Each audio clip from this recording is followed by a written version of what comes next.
Hello, everyone, and welcome back to English is Easy with Emma. I'm your host, Emma. Today we have a super fun topic, especially if you love sports, the World Cup. It's one of the biggest events in the world, right? Millions of people are watching and talking about it.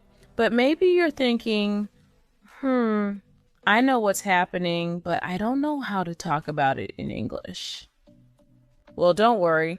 Today, we're going to learn some simple, useful phrases so you can join those conversations, feel more confident, and speak more naturally. So, let's get started. Okay, so first, let's cover a couple of basic words. The first is team. That's just the group of players from a country. You can say, my favorite team is Brazil, or that team has a really strong defense. Simple. The next word is match. A match is just a football game. People use match and game pretty much the same way. A friend might ask, did you watch the match last night? Or you could say, that was an exciting match. Now, let's talk about how to describe a game. Instead of just saying it was good, try something better. If it was really interesting, you could say, that was an amazing match, or a great word is intense. The game was really intense. Intense just means there was a lot of excitement and pressure. Another one I love is it was a nail biter. A nail biter. That means it was so close and exciting, it made you nervous. It's a great little idiom to use.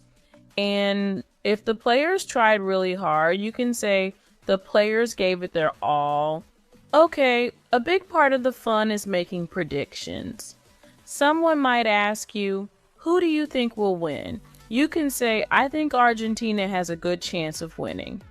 Or you can use the phrase to root for, which means to support. Like, I'm rooting for my country, of course. Now, let's get into some more specific actions you might see during a match. Of course, the most important is a goal. When a team scores, you can shout, what a beautiful goal, or that was a fantastic strike. On the other hand, you might see a foul, which is when a player breaks a rule. The referee might give a yellow card as a warning, or a red card, which means the player is sent off the field. You can say something like, that was a bad foul. He deserved a yellow card for that. Now let's get into some more specific actions you might see during a match. Of course, the most important is a goal. When a team scores, you can shout, what a beautiful goal, or that was a fantastic strike. On the other hand, you might see a foul, which is when a player breaks a rule. The referee might give a yellow card as a warning, or a red card, which means the player is sent off the field. You can say something like, that was a bad foul. He deserved a yellow card for that. And if you're not sure, you can say, honestly, it's anyone's game this year. It's also great to talk about your favorite players.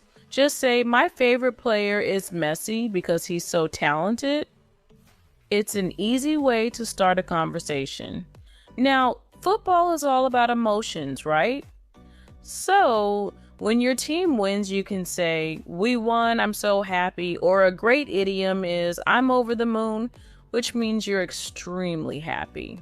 But what about when your team loses? You can say, we lost the match, or it was a difficult game. Now, if there's a surprising result, like when a small team beats a big team, you can say, wow, that was a huge surprise.